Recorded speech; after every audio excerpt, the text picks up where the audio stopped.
Is Ryan Garcia style over substance? Knuckleheads, this is a question I've been asking myself since yesterday, despite the fact that he got the 8th round KO performance against a tough Oscar Duarte. But I'm asking myself this question, right? Because when I analyzed the fight, Ryan Garcia did not look that good in the fight. And the circumstances made it even worse for me, right? This guy, Oscar Duarte, was roughing him up, was bullying him, was making him look very, very uncomfortable. And it looked like he was really coming on in rounds 5 and 6, what the judges gave him. He was really coming on in rounds 5 and 6 and making Ryan Garcia look bad. Now, eventually, Ryan Garcia did land a beautiful left-hand counter and got him out of there in round number 8. But, man, we're talking about a 135-pounder who moved up to 143 pounds to fight Ryan Garcia. And Ryan Garcia's notoriety, his social media presence, the money that he brings, allows him to be the A-side in a fight like this, right? Where you have this 135-pounder who, despite the fact that he's tough, is fighting out of his weight class just to get a chance, right? This is boxing politics manifested, right? But despite being the smaller man and despite having the leverage, Ryan Garcia just didn't look that good to me. Right. Another excuse people may bring up for him is the fact that he just came off of a loss with Tank Davis. But in what other sport besides boxing, right, do you not only got to deal with the leverage in boxing politic, but you also have to deal with this culture of, oh, well, my guy just lost. Let's get him a fight that he can win. I don't think that happens in any other combat sport. I think that's what's harming boxing. I don't think that's what's happening in any other combat sport. And I don't think it's an excuse for this performance, which I thought was not very good. Another thing that people may say is, well, it's his first fight with Derek James. But what did we see different? What was the added wrinkle? Where's the improvement from this kid? Still throwing shots with his chin straight up in the air, if you ask me.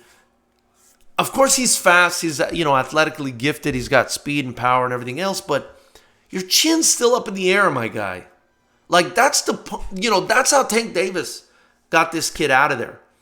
And so I'm just really not seeing any new wrinkles yet. I'm hoping I'll see more defense, especially more defensive improvement, because he looks very leaky from a defensive standpoint. And I'm really glad at the very least that Derek James was able to tell him to get on his bike and try to open up that counter shot. Because had he not told him that, had Garcia continued to do the shoulder roll or whatever he was doing in rounds 5 and 6, it could have been disastrous. So at the very least, there's an improvement somewhat, maybe just in this fight, from the instructions from the corner. But I'm not seeing an improvement in this kid's substance. I'm not seeing an improvement in this kid's boxing skills. It's the same kid. It's the same dude, right? Fast hands, nice hooks, but I'm still kind of seeing the chin up in the air. I'm still seeing the vulnerability to counters, and I really think that the leverage that he has helped him win this fight. The fact that he's the absolute A-side in just about any fight he takes other than Tank Davis helped him out big time in this fight. Knuckleheads, let me know what you think in the comment section below. Is this kid style or substance? Is this kid more YouTube than Devin Haney? Because if you ask me at this point, right, even though they came up together in the amateurs and fought each other multiple times, I don't see this guy beating Devin Haney. I really don't, unless he makes some drastic improvements to his boxing ability. And then he was talking about Teofimo Lopez as well. Yeah, I really hope he takes, like he said, steps to get there, because right now he's just definitely not there.